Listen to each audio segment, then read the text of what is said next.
जय हिंद दोस्तों, आप देख रहे हैं ताजा न्यूज। बात करेंगे अब तक की बड़ी खबर की। यूपी में कोरोना की दूसरी लहर का खेल खत्म। पूरे उत्तर प्रदेश में 24 घंटे में सिर्फ 709 केस ही मिले। जी हाँ, यूपी में बुधवार को 700 नए कोरोना पॉजिटिव मरीज सामने आए हैं, जबकि 1706 लोग संक्रमण मुक्त होकर स्वस्थ हो चुके हैं। इसी के साथ प्रदेश में कुल 12,659 एक्टिव मरीज बचे हैं। यह लगातार 40वां दिन है जब एक्टिव मरीजों की संख्या में कमी आई है। मरीजों के ठीक होने की दर भी बढ़कर 98% हो गई है। बीते 24 घंटों में 90 मरीजों की संक्रमण से मौत हुई है। अपर मुख्य सचिव चिकित्सा स्वास्थ्य अधिकारी अमित मोहन प्रसाद ने बताया है कि प्रदेश में अब तक 16,66,000 मरीज संक्रमण मुक्त हो चुके हैं। 12,960 एक्टिव मरीजों में से 7,499 होम आइसोलेशन में है, जबकि अन्य सभी राजकीय और निजी अस्पतालों में अपना इलाज करवा रहे हैं। प्रदेश में दैनिक केस पॉजिटिविटी रेट 0.3% है, जबकि कुल पॉजिटिविटी रेट 3.26% है। उन्होंने बताया कि मंगलवार को प्रदेश में लगभग 2,80,000 नमूनों की जांच की गई है। इनमें से 1.29 लाख से अधिक की जांच RT-PCR तकनीक से की गई है। अमित मोहन प्रसाद ने बताया है कि जून माह में 1 करोड़ डोज टीकाकरण के लक्ष्य में प्रगति हुई है। बुधवार दोपहर तक प्रदेश में 43,617 डोज टीकाकरण किया जा चुका था। इसमें से 2,29,994 डोज 18 से 44 साल के लोगों को लगाया गया है। अब तक प्रदेश में 1,74,71,652 पहली डोज और 36,78,606 दूसरी डोज लगाई जा चुकी है। इस तरह अब तक कुल 2,11,50,258 डोज लग चुकी है।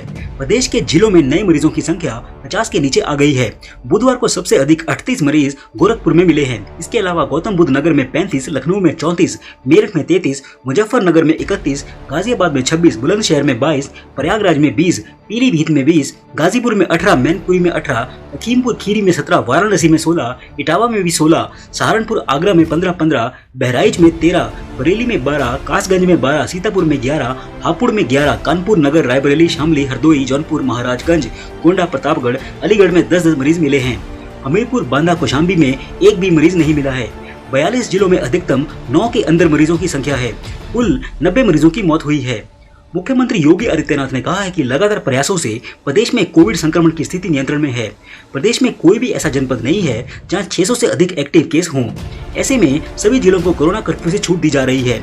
पूरे प्रदेश में सोमवार से शुक्रवार तक सुबह 7 बजे से शाम 7 बजे तक बाजार खुले रहेंगे। आवागमन तथा अन्य गतिविधियां सामान्य रूप से संचालित हो सकेंगी। रात्रिकालीन बंदी और साप्ताहिक बंदी की व्यवस्था सभी जगह एक समान रूप से लागू होगी। उन्होंने हिदायत देते हुए कहा कि हमें समझना होगा कि वायरस कमजोर हुआ है, खत्म नहीं हुआ है। संक्रमण कम हुआ है, पर जरा सी लापरवाही संक्रमण को फिर से बढ़ावा दे सकती है। सभी लोग मास्क, सैनिटाइजेशन, 2 गज की दूरी जैसे कोविड बचाव के व्यवहार को जीवन शैली में शामिल करें। बहुत जरूरी हो तभी घर से बाहर निकलें, भीड़ से बचें। पुलिस अपनी सक्रियता और बढ़ाए। सीएम योगी ने कहा कि कोविड टीकाकरण संक्रमण से बचाव का सुरक्षा कवर है। प्रधानमंत्री ने 21 जून से सभी आयु वर्ग के टीकाकरण के लिए वैक्सीन उपलब्ध करवाने की घोषणा की है। उनका यह प्रयास टीकाकरण को और गति देने वाला है। इस माह 1 करोड़ डोज वैक्सीन लगाने का लक्ष्य तय किया गया है। बात करते हैं अगली बड़ी खबर की। किसान नेता राकेश टिकैत ने ममता बनर्जी से कहा, आपने बड़े दुश्मन बीजेपी और मोदी सरकार को हराया है, लेकिन इस समय विपक्ष को मजबूत करने की जरूरत है। जी हां, भारतीय किसान यूनियन के नेता राकेश टिकैत ने बंगाल की मुख्यमंत्री ममता बनर्जी से मुलाकात की है। इस दौरान उन्होंने भारतीय किसान यूनियन की ओर से सभी राज्य सरकारों से उनके आंदोलन को समर्थन करने की मांग भी की है। राकेश टिकैत ने कहा है कि बंगाल के लोगों को इतनी बड़ी जीत के लिए बधाई देता हूँ। मैं यहाँ की सीएम ममता बनर्जी का शुक्रिया अदा करता हूँ। हमें विपक्ष को मजबूत करने की जरूरत है। दिल्ली में चल रहे किसान आंदोलन के लिए ममता बनर्जी को मेरी मदद करनी होगी। राकेश टिकैत ने बोला कि ममता बनर्जी ने हमें समर्थन का आश्वासन दिया है। उन्होंने कहा है कि हम ममता दीदी से आग्रह करने आए हैं कि आपने बड़े दुश्मन को हराया है, अब आप ऐसा मॉडल तैयार करें जिसे सब फॉलो करें। प्रेस कॉन्फ्रेंस के दौरान ममता बनर्जी ने केंद्र पर भी जमकर निशाना साधा। उन्होंने कहा कि हमने असेंबली में भी रेजोल्यूशन करके इसको बर्खास्त किया है। मैंने कृषि आंदोलन किया, भूख हड़ताल की। किसान आंदोलन जब तक चलेगा तब तक इसका समर्थन करेंगे। ममता ने कहा कि मुझे अपील की गई है कि मैं इस बारे में दूसरे राज्यों के मुख्यमंत्रियों से बात करूं। कोरोना के बाद हम इस बारे में बात करेंगे। ममता ने कहा कि हम कोशिश करेंगे कि सभी को इस संबंध में पत्र दिया जाए। ममता ने सवाल किया कि किसानों से सरकार बात क्यों नहीं कर रही है, सरकार तीनों काला कानून वापस ले। ममता ने आगे कहा कि कोविड से लेकर किसान तक पूरा हिंदुस्तान भुगत रहा है। कोरोना को लेकर सरकार की गलत नीति के चलते बहुत लोग मारे गए हैं। उन्होंने कहा कि एक दिन यूपी में डेड बॉडी मिल रही है। वैक्सीन पर जीएसटी लगाकर केंद्र सरकार जिंदगी और मौत का खेल खेल रही है। ममता बनर्जी ने कहा कि इसीलिए मैं विपक्ष के सभी लोगों से अपील करूंगी कि सभी लोग एकजुट हों।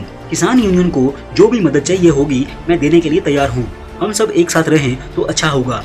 ममता ने कहा कि आगरा में ऑक्सीजन नहीं देकर लोगों को मार दिया गया, ये क्या है? पीएम क्यों क्रेडिट लेते हैं फिर? ममता ने कहा कि हमने अब तक 2 करोड़ लोगों को टीका लगाया है। पीएम से सिर्फ भाषण छोड़कर कुछ नहीं मिला। ममता ने कहा कि हम सब लोग एक ही बात कहना चाहेंगे कि मोदी को प्रधानमंत्री पद से हटाना है। बात करते हैं अगली बड़ी खबर की। उत्तर प्रदेश में अगले साल विधानसभा चुनाव से पहले कांग्रेस को लगा बड़ा झटका। राहुल और प्रियंका के करीबी और पार्टी से लंबे समय से नाराज चल रहे पूर्व केंद्रीय मंत्री और युवा नेता जितिन प्रसाद ने बुधवार को भारतीय जनता पार्टी यानी कि बीजेपी के साथ हाथ मिलाया है। उन्हें केंद्रीय मंत्री पीयूष गोयल और बीजेपी सांसद अनिल बलूनी की मौजूदगी में बीजेपी में शामिल किया गया। बीजेपी ने जितिन प्रसाद को पार्टी में शामिल करके एक खास वर्ग को साधने की कोशिश की है। उत्तर प्रदेश के धौरहरा निर्वाचन क्षेत्र से लोकसभा के पूर्व सदस्य प्रसाद राज्य के प्रमुख ब्राह्मण नेताओं में से एक हैं और बीजेपी को यह उम्मीद है कि उनके आने से ब्राह्मण समुदाय के बीच आक्रोश के ज्वार को रोकने में मदद मिलेगी। यूपी में ब्राह्मणों की आबादी लगभग 10% है और वे 80 के दशक से बीजेपी के प्रबल समर्थक रहे हैं। लेकिन पिछले कुछ महीनों से कहा जा रहा है कि शीर्ष पद के लिए ठाकुर जाति से संबंधित योगी आदित्यनाथ के चयन से समुदाय खुश नहीं है। विकास दुबे मुठभेड़ के बाद इस समुदाय में आक्रोश भड़क उठा है। भले ही कई लोगों के जाने माने गैंगस्टर के साथ अपनी कोई व्यक्तिगत सहानुभूति नहीं दिखाने की हामी भरी हो, पिछले कई दिनों से मीडिया रिपोर्ट्स में कहा जाता रहा है कि यूपी में बीजेपी का एक बड़ा मुख्यमंत्री योगी आदित्यनाथ से खुश नहीं है। लेकिन पार्टी ने स्पष्ट कर दिया है कि आगामी विधानसभा चुनाव उन्हीं के नेतृत्व में लड़ा जाएगा। बीजेपी ब्राह्मणों को खुश करने के लिए धीरे धीरे कदम उठाने की कोशिश करने में जुटी है। यही वजह है कि प्रधानमंत्री नरेंद्र मोदी के पसंदीदा पूर्व नौकरशाह AK शर्मा को लखनऊ भेजा गया है। बात करते अगली बड़ी खबर की। चीनी वैक्सीन को लेकर पाकिस्तान की मुश्किलें कम नहीं हो रही हैं। अब सऊदी अरब भी उन देशों में शुमार हो गया है जहां चीन की कोरोना वैक्सीन लगवाने वालों की एंट्री बैन है। भले ही चीनी वैक्सीन सिनोफार्म और सिनोवैक को विश्व स्वास्थ्य संगठन यानी कि WHO ने मान्यता दे दी हो, लेकिन सऊदी अरब सहित कई देशों को इन पर विश्वास नहीं है। इसीलिए उन्होंने ऐसे लोगों की एंट्री बैन कर रखी है जिन्होंने चीन की वैक्सीन लगवाई है, जिसकी वजह से अब पाकिस्तान के मुसलमान हज के लिए सऊदी नहीं जा सकते हैं क्योंकि इमरान खान ने अपने देश के लोगों को चीन की वैक्सीन लगवा रखी है। पाकिस्तान से बड़े पैमाने पर लोग सऊदी अरब में काम करते हैं। ऐसे में सऊदी सरकार का यह फैसला उसके लिए बड़ी मुश्किल बन गया है। पाकिस्तान के आंतरिक मंत्री शेख रशीद ने हाल ही में कहा था कि प्रधानमंत्री इमरान खान व्यक्तिगत तौर पर इस मामले को देख रहे हैं क्योंकि सऊदी अरब के साथ कुछ और मध्य पूर्व के देश चीन की वैक्सीन को मान्यता नहीं दे रहे हैं। वहीं डॉन की रिपोर्ट के अनुसार सऊदी अरब में जिन वैक्सीन की सिफारिश की गई है उसमें फाइजर, एस्ट्राजेनेका, मॉडर्ना और जॉनसन एंड जॉनसन शामिल हैं। आपको बता दें कि कई देशों ने चीनी वैक्सीन को लेकर चिंता जताई है क्योंकि उसके असर को लेकर विश्वास कायम नहीं हो रहा है। बात करते हैं अगली बड़ी खबर की। भीषण गर्मी के कारण पहाड़ों पर बर्फ पिघलने से ब्यास नदी का जलस्तर बुधवार को अचानक बढ़ गया है। पंडोह में ब्यास नदी पर बने बांध में पानी का स्तर अधिकतम पर पहुंच गया है, जिसको देखते हुए पंडोह डैम से बुधवार सुबह तड़के लगभग 3 बजे प्रबंधन ने नदी में पानी छोड़ दिया, जिसके चलते मंडी शहर और इसके आसपास के इलाकों में भी नदियों का जलस्तर बढ़ गया है। BBMB पंडोह प्रबंधन ने डैम से नीचे वाले क्षेत्रों के लोगों से सचेत रहने की अपील की है ताकि किसी प्रकार के जान माल का खतरा न हो। विद्युत एवं यांत्रिक मंडल BBMB पंडोह के वरिष्ठ कार्यकारी अभियंता राजेश होंडा ने बताया है कि भीषण गर्मी के चलते पहाड़ों पर बर्फ तेजी से पिघल रही है, जिसके चलते नदी में पानी बढ़ने से पंडोह डैम के जलस्तर में अचानक से वृद्धि दर्ज की जा रही है। इसी कारण पंडोह डैम से लगातार पानी छोड़ा जा रहा है। उन्होंने बताया कि आने वाले समय में भी पंडोह से पानी छोड़ने का क्रम जारी रहेगा। उन्होंने पंडोह से आगे ब्यास नदी के तट पर रहने वाले सभी लोगों से सतर्क रहने की अपील की है। इसके साथ ही लोगों से नदी के किनारे न जाने और मवेशियों को भी नदी से दूर रखने के निर्देश दिए हैं। उन्होंने बताया कि इस बारे में सभी संबंधित जिला प्रशासन के अधिकारियों को भी इस बारे में लोगों को सचेत करने को कहा गया है। ब्यूरो रिपोर्ट, ताजा न्यूज। जय हिंद, जय भारत।